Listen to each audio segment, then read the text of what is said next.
Aleluia, glória a Deus. Que maravilha poder estar aqui mais uma vez, ver vocês aqui e sendo ministrados pela palavra de Deus, louvando ao Senhor. E o meu coração está muito alegre porque eu tenho 3 desafios nesta noite. Um deles é continuar ouvindo a voz de Deus. O segundo é poder ministrar a palavra de Deus de forma correta, transparente, segura, firme. E o terceiro desafio é poder enxergar alguma coisa, que meu óculos, só Jesus na causa. Mas, como a música diz e como a palavra de Deus diz, Deus é bom. As suas misericórdias duram para sempre. E é por causa delas que nós não somos consumidos. E eu louvo ao Senhor porque a gente tem esse privilégio, essa liberdade de poder vir cultuar o Senhor aqui nessa igreja. Eu não tive esse privilégio que vocês têm hoje na minha adolescência. E é por isso que meu coração está transbordando de alegria. Porque mais uma vez, mais uma sexta-feira, aqui na Liga, Deus continuará a falar aos nossos corações. Eu queria que você curvasse sua cabeça nesse momento e falasse com o Pai. Deus, muito obrigado, Senhor. Muito obrigado pela maneira como o Senhor tem cuidado de nós. Obrigado porque chegamos até aqui, ó Deus, unicamente para cultuar o Teu Santo Espírito, para cultuar o Senhor, para adorar o Senhor, Deus. Porque nós cremos, entendemos e confessamos que o Senhor é o nosso Deus, o Senhor nos amou de tal forma que entregou Jesus. E nós confessamos Jesus como nosso Senhor e Salvador, Deus. Obrigado. Obrigado mais uma vez pela Tua palavra. Obrigado, Senhor, porque estamos aqui para entender aquilo que o Senhor quer nos orientar, nos conduzir, nos ajuda a praticar, ó Deus. Para a honra e glória do Teu santo nome. Em nome de Jesus. Amém. Podem sentar, meus irmãos. Obrigado. Eu vou tentar enxergar aqui sem o óculos.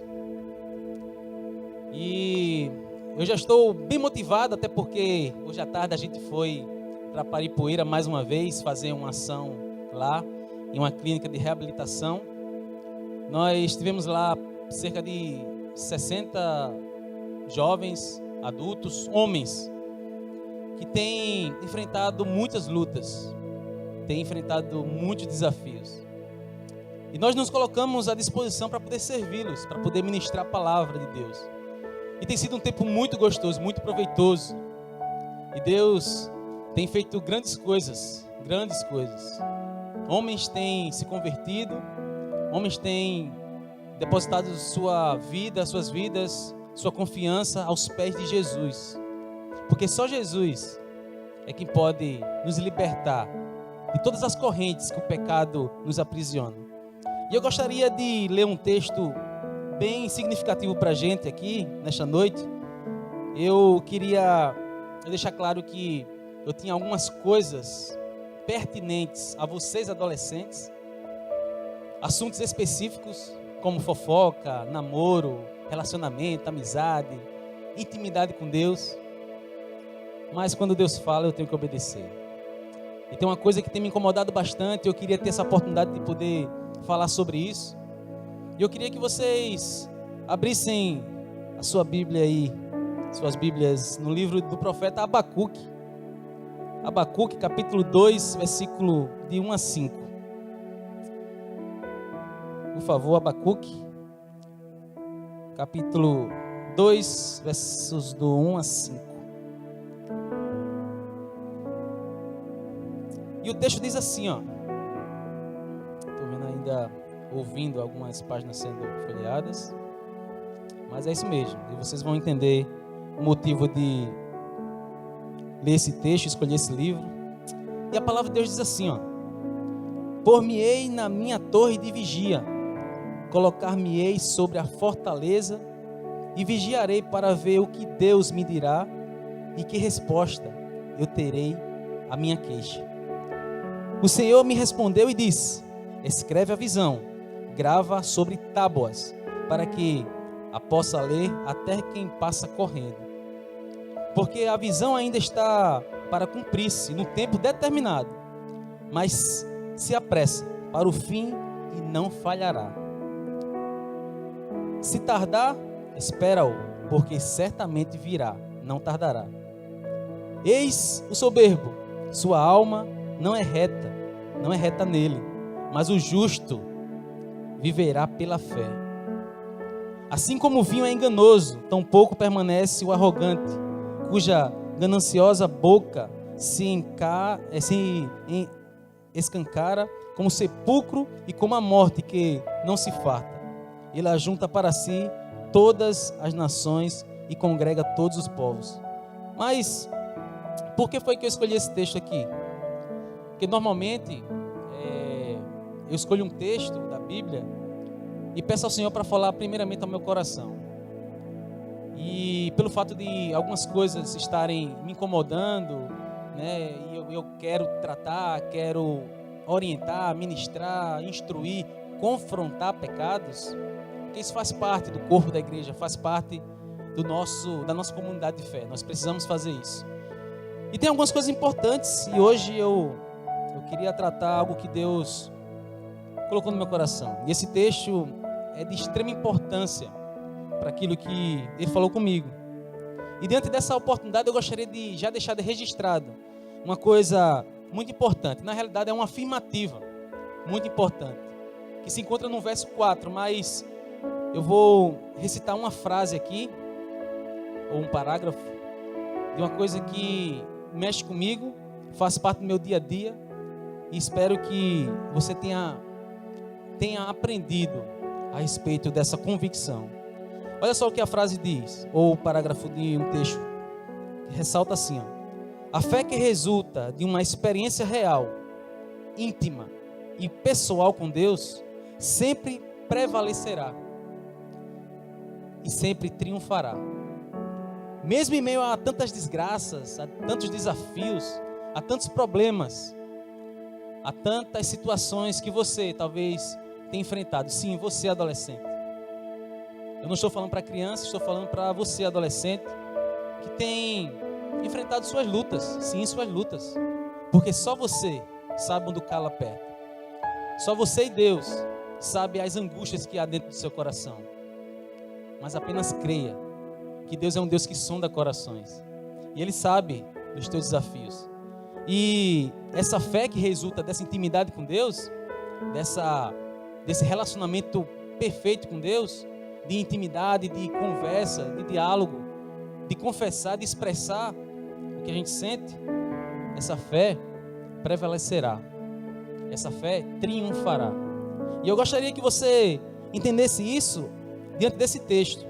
Então eu gostaria de selecionar e enfatizar algumas verdades dentro dessa pequena passagem que nós lemos.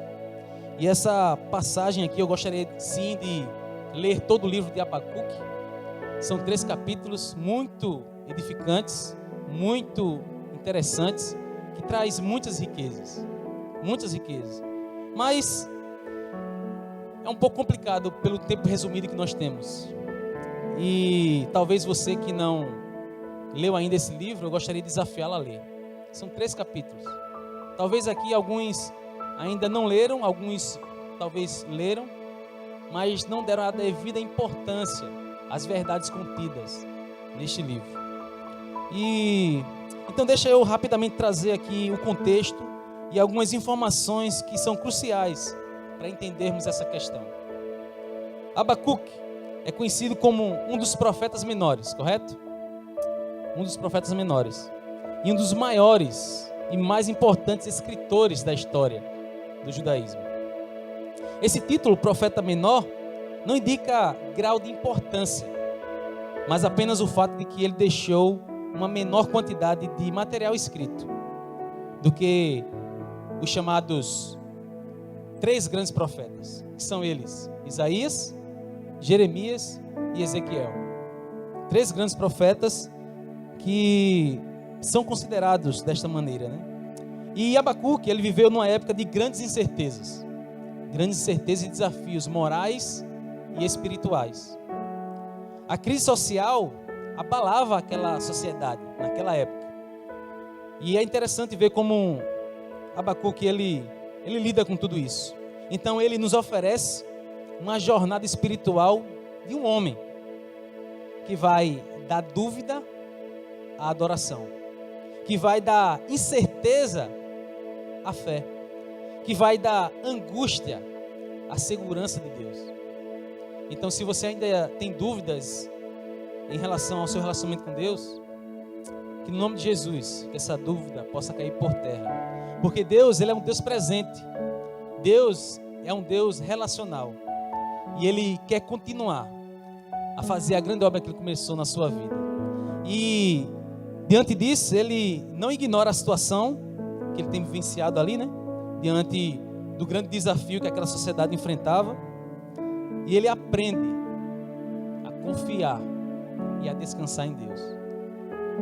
Talvez seja um pouco complicado para você entender os desafios de um homem, né, de uma mulher, que são adultos, mas vocês têm os seus desafios, assim como Abacuque tinha. E eu gostaria de trazer uma curiosidade a respeito de Abacuque, porque eu creio que é também de extrema importância para a gente poder entender um pouco sobre o que se passa nesse livro, nessa passagem, neste versículo-chave, que é o versículo 4, no capítulo 2 de Abacuque. Diferentemente do costume ocidental, um nome no Oriente Médio tem o seu valor atrelado ao seu significado. Atrelado ao seu significado, e não à sua beleza. Por exemplo, minha esposa e eu, nós colocamos o nome do Benjamin, Benjamin. Não só porque achamos bonito, mas porque tem um grande significado para nós. A Lana, ela vai dar o seu testemunho ainda, um dia aqui, completo. Eu só vou apenas pincelar uma coisa que é referente a esta verdade. A Lana, ela teve um problema sério de saúde e chegou um momento da sua vida que os médicos iriam fazer uma cirurgia e ela ia retirar o seu útero, porque ela não podia ter filhos. Agora imagina a felicidade para a gente em ver o Benjamin hoje correndo, cantando, memorizando versículos, crescendo em estatura, em graça, em conhecimento. Imagina a nossa alegria em receber a notícia que estávamos grávidos. Só o poder de Deus para fazer isso. Só Deus para fazer isso. E nós desfrutamos desse milagre. Mas o nome Benjamin quer dizer filho da felicidade. Ou seja, nós ficamos repletos de alegria por essa dádiva, por essa bênção de Deus. E para a gente tem um valor muito profundo, muito importante. Mas no caso de Abacuque, para os que falavam acadiano, não arcadiano, mas acadiano, o nome do profeta lembrava o termo Cabacuque, que era o nome de uma planta aromática. Isso é uma perspectiva de uma palavra na raiz desse idioma aqui. Mas os que estavam em Judá e falavam hebraico, o nome poderia vir de uma outra raiz, da palavra abaque, que significa uma ação, significa abraçar. Ele simplesmente apresenta o seu nome dizendo sentença revelada ao profeta Abacuque e nada mais. É tanto que a gente não tem muita coisa para falar sobre Abacuque, não tem muita coisa revelada sobre ele. Mas por que alguém se chama ou se chamava Abacuque? Pelo fato de não termos muita informação, a gente pode conjecturar de uma forma bem sólida, bem concisa aqui, da seguinte forma: talvez por conta da expressão de amor de sua mãe ao segurá-lo no colo assim que nasceu, ou quem sabe ele mesmo não teve mãe e esse nome, nesse caso, seria um título dado por outra pessoa, ou seja, um tutor adotivo. Até porque naquela época, e conseguimos entender um pouco mais nas entrelinhas do texto, do seu livro, Abacuque enfrentou um grande número de problemas. E um dos seus problemas era que naquela época muitas crianças eram abandonadas à sua sorte. não tinha perspectiva de vida, não tinha ninguém para orientá-las. E o fato é que aquela sociedade, aquelas pessoas naquela época, aquelas pessoas clamavam por um abraço de Deus, um abraço confortador de Deus. E olha que interessante, até porque o Senhor, naquela época, para ele é tão tal que ele ora dessa forma, ele fala dessa maneira no seu livro. Deus, ele parecia tão distante, parecia que não ouvia o clamor, os gritos de socorro. Olha só o que diz o capítulo 1, versículo 2. Olha aí na tua Bíblia. Capítulo 1, versículo 2. Olha só o grito. Olha só o pedido de socorro. Olha só a expressão que nós podemos ver aqui. Capítulo 1, versículo 2. Até quando, Senhor? Até quando, Senhor? Clamarei eu, e tu não me escutarás. Até quando, Senhor? Eu gritarei a ti. Até quando? Gritarei a ti violência, e não salvarás. Palavras duras. E quando você começa a entender um pouco mais sobre o texto, você começa a entender um pouco da realidade. E o termo que é trazido aqui para a palavra violência, desta expressão, deste versículo, está no hebraico e tem a conotação de ramais, que significa crueldade que envolve derramamento de sangue. Quando ele grita aqui, violência, Senhor, e ele expressa o seu grito, o seu pedido, ele está dizendo aqui, eu estou vivenciando isso aqui, estou vendo essa crueldade de derramamento de sangue. Bom, isso aqui é só um pouquinho para a gente entender um pouco do contexto de Abacuque, um pouco desses versos que nós lemos no início. O que a gente pode atentar e observar no texto é que o profeta lutou com um problema filosófico, um problema muito sério, que nós identificamos e chamamos de a teodiceia, ou seja, a justiça de Deus diante de um mundo em desordem. Talvez você enfrente esse questionamento também. Talvez você se pergunte, mas por que tanta maldade? Por que o mal prevalece muitas vezes? Por que acontece isso com aquela pessoa que é boa, que é justa, que não faz mal a ninguém? Por que acontece isso comigo? Essa é a questão. Talvez você enfrente esses desafios, esses questionamentos. Por que tanta maldade? Por que tanta corrupção?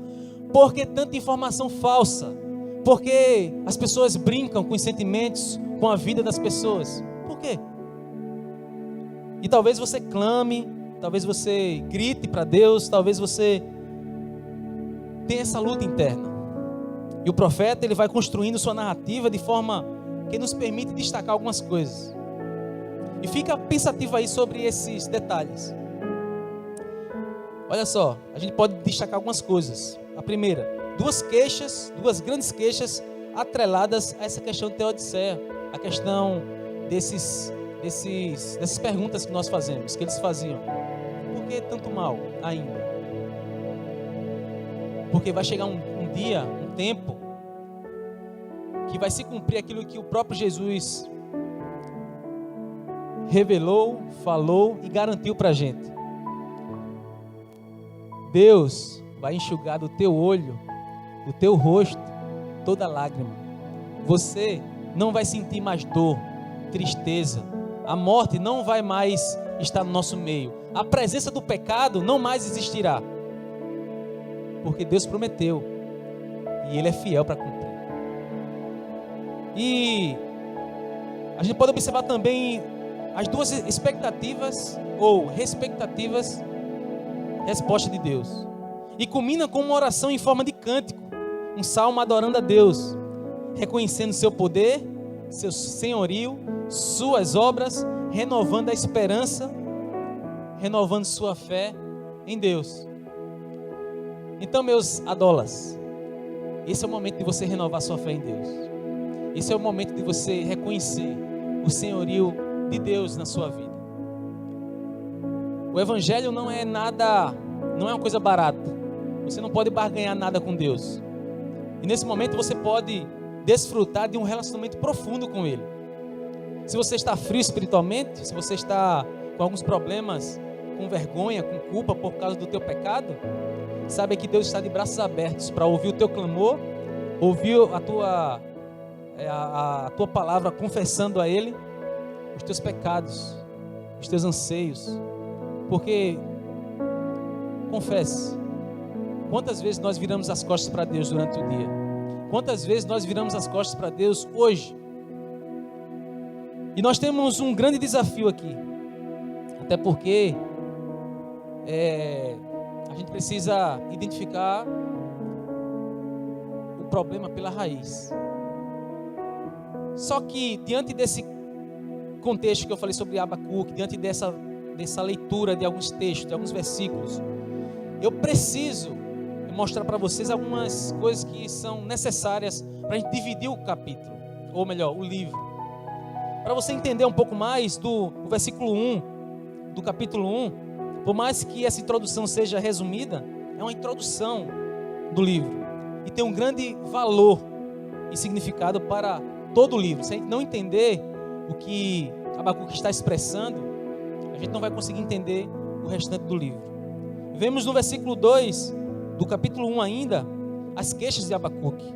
Vemos dos versículos 1 a 4, o primeiro questionamento do porquê Deus ele permite tudo isso. Do capítulo 1 ainda, versículos 5 a 11, Deus responde a Abacuque. Ou seja, Deus ele responde a tua oração. Independente do que esteja acontecendo. Se você clamar ao Senhor, se você cumprir a ordem ou a orientação do Senhor Jesus, de entrar no teu quarto, fechar a tua porta e orar a Deus, Ele vai responder. Ele vai responder porque Ele está com os ouvidos atentos para ouvir o nosso clamor. E Ele responde.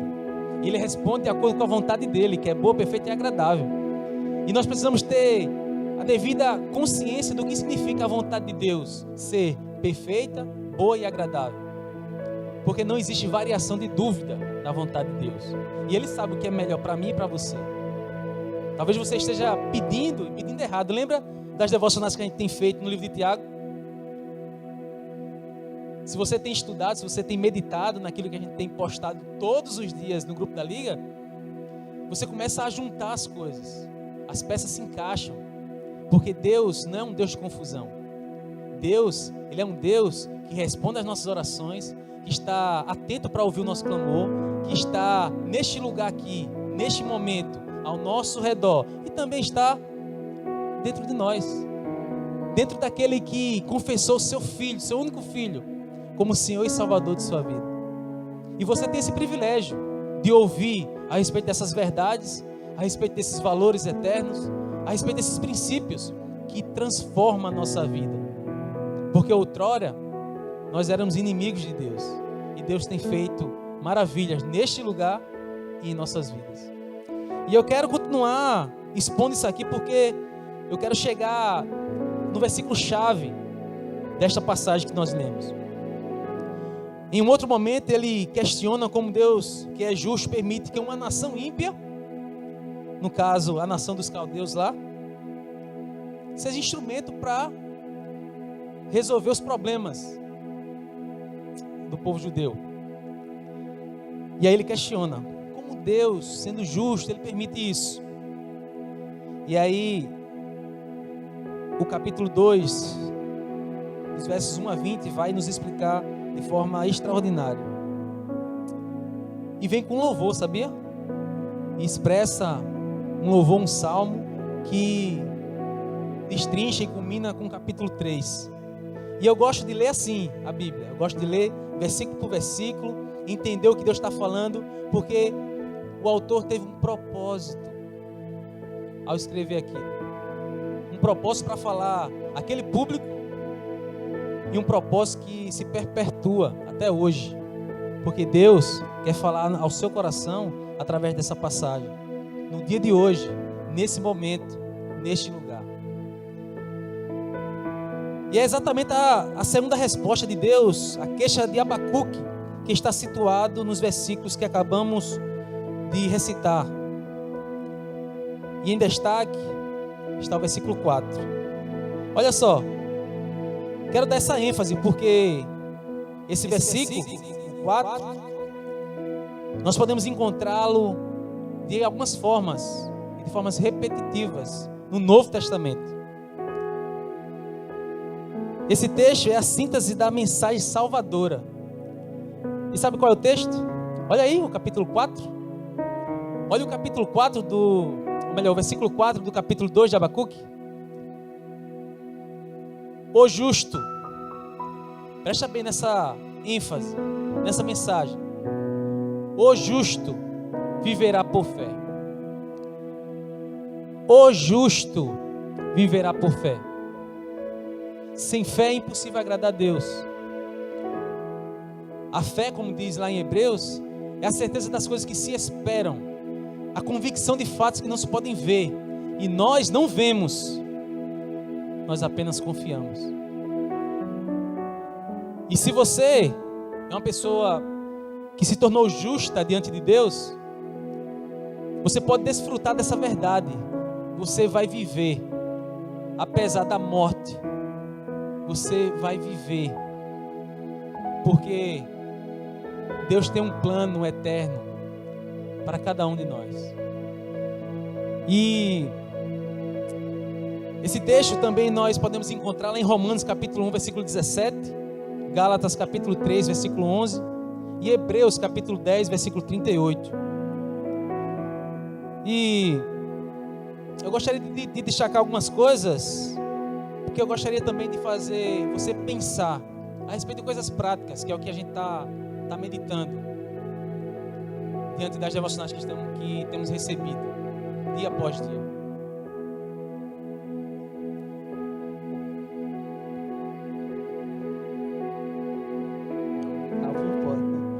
Valeu, pastor.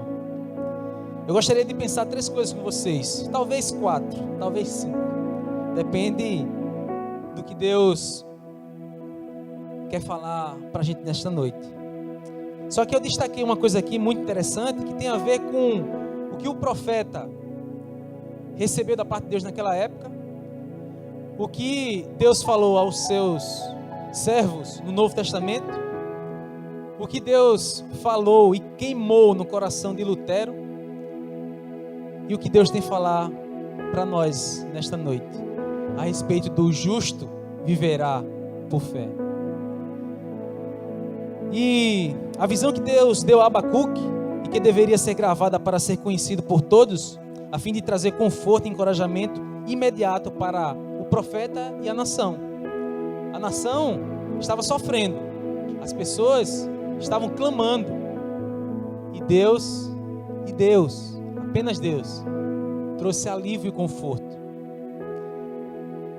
E Deus tem feito isso conosco todos os dias. Talvez você se sinta constrangido, envergonhado e não quer confessar aquilo que você tem passado.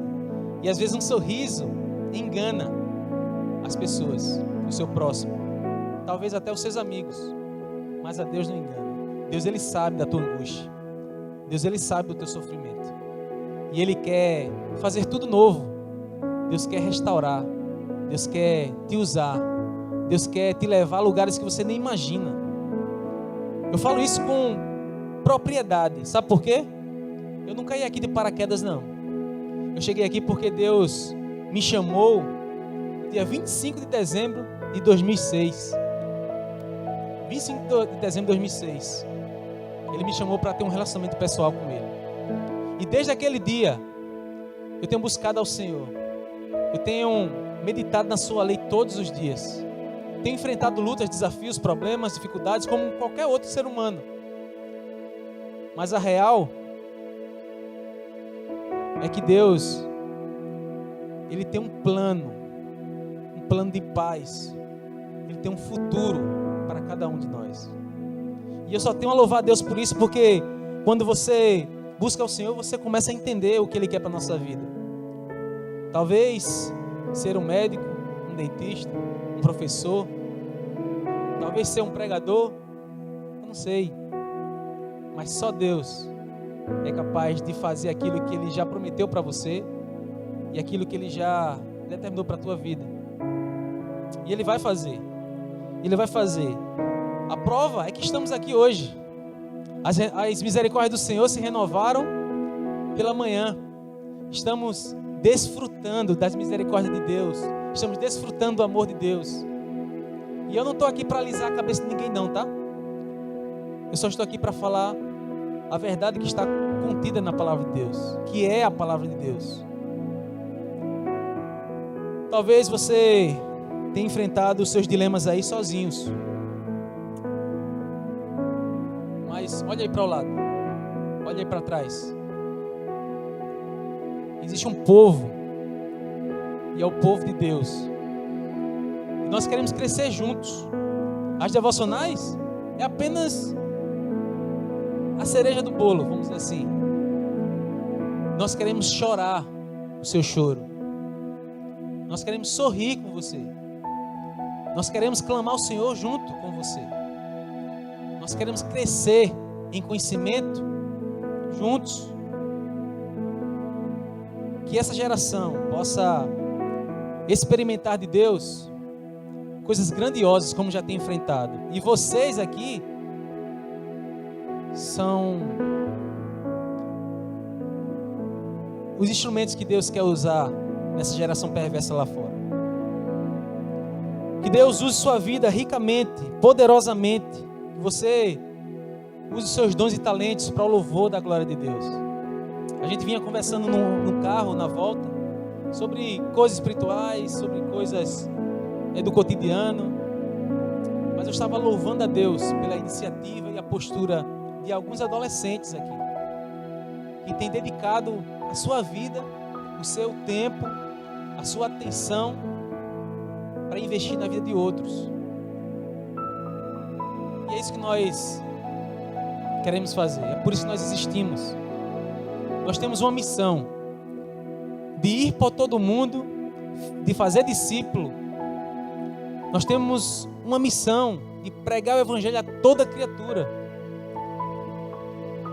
Só que nós temos que ir no poder do Espírito Santo, deixando os resultados com Deus. Só que nós temos que fazer isso. Nós temos esse privilégio, nós temos essa responsabilidade em mãos. E nós vamos continuar.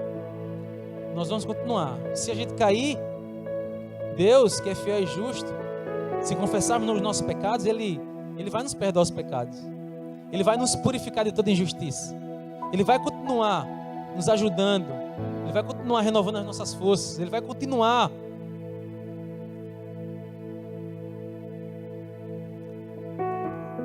Você se considera uma pessoa justa? Se sim, justa como? Aos olhos de quem? Das pessoas ou de Deus? Biblicamente falando, você é um justo que vive pela fé? Suas ações, suas atitudes, o que sai da sua boca, o que você pensa, o que você vê em secreto, sozinho, caracteriza uma pessoa justa? Caracteriza uma pessoa que vive pela fé, que vive pautado nas orientações e ordenanças do nosso Deus? Eu vou continuar pressionando a mesma tecla, batendo no mesmo lugar, porque depende de nós a nossa santificação. E Deus, Ele nos chama para sermos santos. Santos. Deus, Ele tem nos orientado nessa pegada. A vontade de Deus é que nós abandonemos ou deixemos a prostituição, a mentira, o roubo. Temos um grande desafio à frente. E eu gostaria de assim como o profeta Abacuque, clamar a Deus, suplicar a Deus. E como é a orientação do apóstolo Paulo, com ações de graças, clamar, suplicar e agradecer a Deus por tudo que Ele já fez, por tudo que Ele está fazendo, por tudo que Ele ainda vai fazer, porque o justo viverá por fé. E eu gostaria que você fizesse isso. Eu gostaria que você ficasse em pé nesse momento. E eu gostaria que você sem constrangimento, falasse bem alto aí: o justo viverá por fé. Calma, no meu tempo, calma. 1, 2, 3. O justo viverá por fé. De novo. O justo viverá por fé. Nós temos um chamado. Nós temos uma certeza. E nós temos uma convicção. Deus, Ele te chama nesta noite para algo maiores. Para algo maior. E eu gostaria que você curvasse a sua cabeça agora e dissesse assim: Deus, eu tenho escutado muitas coisas a respeito de chamado, de atitudes, de como eu tenho que me portar diante dos meus amigos, na escola, no trabalho que trabalha. Mas Deus, eu não quero ficar na mesmice não. Eu venho para a liga toda sexta, mas passa a semana e é a mesma coisa. Deus, eu quero mudar de vida. Eu quero ser usado pelo Senhor. E na simplicidade, ó Deus. Na simplicidade. Com humildade. Com um coração ensinável. Em nome de Jesus. Eu gostaria que você simplesmente falasse com Deus. E colocasse diante de Deus as suas súplicas, as suas petições. Já agradecendo a Deus por todas as coisas que Ele tem feito na sua vida. Porque o fôlego de vida que você tem neste momento é uma dádiva do Criador. E é assim, Deus, que eu quero continuar orando ao Senhor.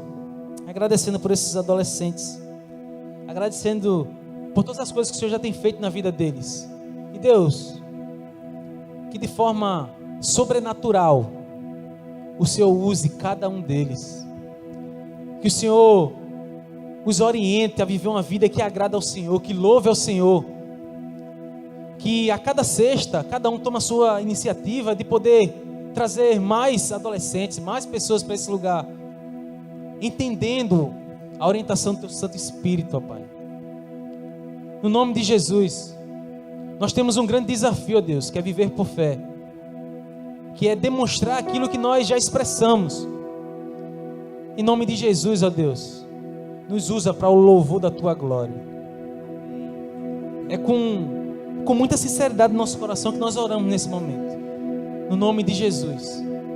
Amém. Eu gostaria que o louvor entoasse aqui uma canção. Depois eu vou fazer aquelas 2 perguntas que normalmente a gente faz. Mas eu gostaria também de fazer uma outra pergunta. Eu gostaria que você já pensasse a respeito dela. A respeito de um chamado. A respeito do chamado que Deus tem para a sua vida. Apesar da sua adolescência. Apesar da sua pouca idade. Reflita nessa música, reflita nessa canção, ore ao Senhor nesse momento e deixe Deus testificar aquilo que Ele quer para a sua vida, no nome de Jesus.